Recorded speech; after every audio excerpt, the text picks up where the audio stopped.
Let's answer the big question up front. No, you do not have to play Dragon's Dogma to understand or enjoy the sequel. However, game director Hideaki Itsuno says playing the first game will help with the player's understanding of the world and how to effectively utilize the pawn system. In this video, let's talk about Dragon's Dogma and everything we know about Capcom's fantasy RPG sequel, including story, character creation and NPCs, characters, gameplay, pawns, and map size. So stay tuned until the end of the video to start your journey in Dragon's Dogma while mastering the game's mechanics and challenges. The first game was initially released on PS3 and Xbox 360. However, you won't need to dust off your old hardware to play it.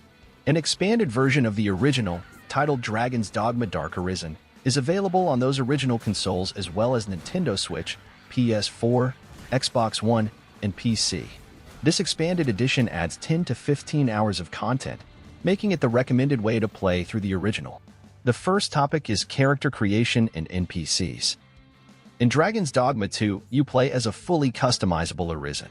Players can choose to create a human, elf, or beastren, each of which has 2 body types, 9 base bodies per type, and countless heads on which facial features can be tweaked.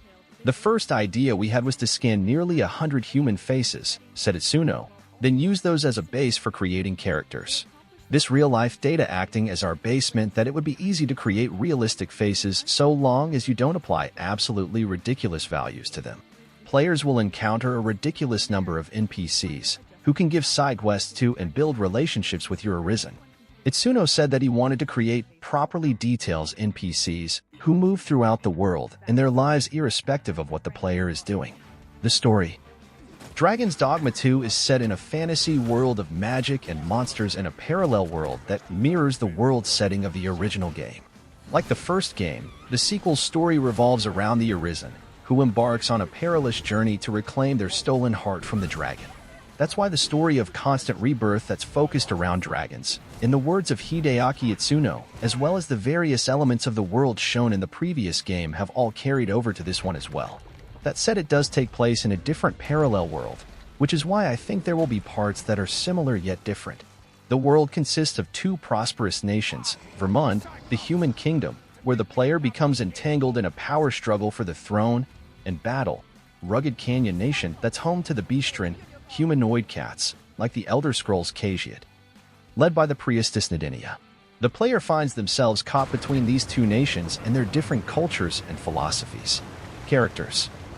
As in the original game, NPCs in Dragon's Dogma 2 can grow to like or dislike your playable character depending on your actions. What's new, however, is the added layer of NPCs liking or disliking you based on your behavior toward other NPCs in their orbit. Itsuno provided the following example. If you find a pair of friends, hitting one will cause the other to get mad at you too. Or if you do something nice for a child, the parent might thank you and like you more as well. That's what I mean by relationships between NPCs. Itsuno added NPCs may also get into fights with each other if another NPC's relationship with the player threatens theirs. He noted this feature is still being finalized. If added to the final game, it may work something like this. A character who grows close to you might come over to your house to play, said Itsuno. But if they meet another character there who's done the same thing, a fight might break out. Personally, we just made this system because we wanted to be able to say, "Stop, don't fight over me." It might be best if you play through the game while trying to avoid that kind of outcome. Gameplay. Vocations and combat. Dragon's Dogma 2 is an action-heavy RPG built around player choice and third-person combat. Combat in Dragon's Dogma 2 is dependent on the player character's vocation, the game's term for what are generally known as classes. Players will start by choosing from 4 vocations. Thief. Equipped with daggers, thieves are agile fighters who thrive at close range. Mage. A ranged specialist. Mages can cast attack, healing, and support spells.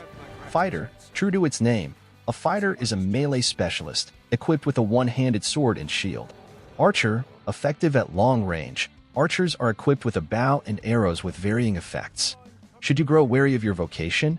Or should you encounter a boss fight that requires a specific approach, you can change it throughout the game at vocation guilds. As the story progresses, players will unlock this advanced vocations.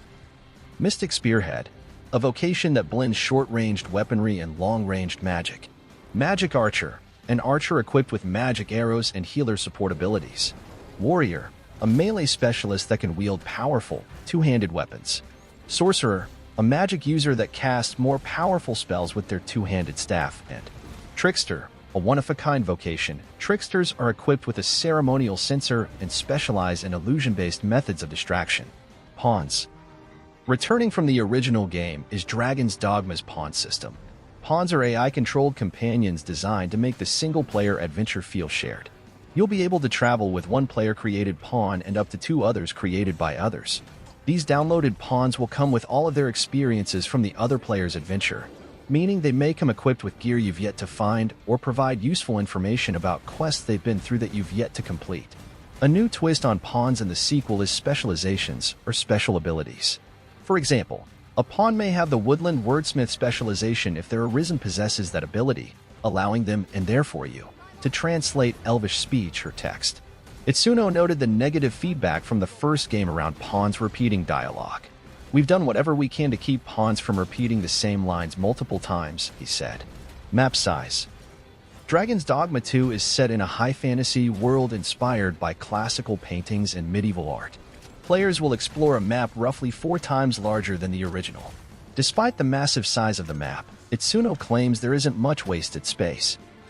"I don't want to go too far and make people think I'm exaggerating, but we've placed items on the map and figured out ways to guide the player's eye so that there aren't any moments when they feel bored," he said. This is something that other action games often do as well, and one of the basic elements in such games is the ability to see your destination while being unsure of how to get there, moving from scene to scene. The game director likens the exploration to climbing a mountain, which he and his team did in preparation for making Dragon's Dogma 2. "When we climbed mountains, there were times when the closest way to the summit was a straight line there, but nobody takes those routes," he said. "Everyone takes paths that circle around the mountain, so we talk about why they did that instead of using some other route, and the answer is that it looks so tough. It's not that you want to go but can't, it's that you don't even consider taking that route to begin with. That's why there's a number of different paths to the top, and we all take different routes to the summit. Nobody thinks of that as a lack of choice, right? That's the kind of thing we talked about, saying that instead of creating a map that lets you go anywhere you want, placing areas that players won't want to visit on it will let us decide where we want to focus on while not making the map feel any less free because users will avoid those other places, just like the mountain we were climbing. As far as traversing the map, players won't be able to rely on unrestricted fast travel in Dragon's Dogma 2. While the addition of ox carts, which enable travel along specific paths, adds a new wrinkle to traversal, the game is designed to be explored on foot. "Just give it a try," said Isuno. "Travel is boring?" That's not true. It's only an issue because your game is boring. All you have to do is make travel fun. That's why you place things in the right location for players to discover, or come up with enemy appearance methods that create different experiences each time, or force players into blind situations where they don't know whether it's safe or not 10 meters in front of them. Dragon's Dogma 2 is coming to PS5, Xbox Series XS, and PC on March 22nd, 2024. And these are the main topics you need to know before embarking on this journey. Comment below if you're going to play Dragon's Dogma 2 at launch, buy it when it goes on sale, or let this one pass by. See you next time and stay geek.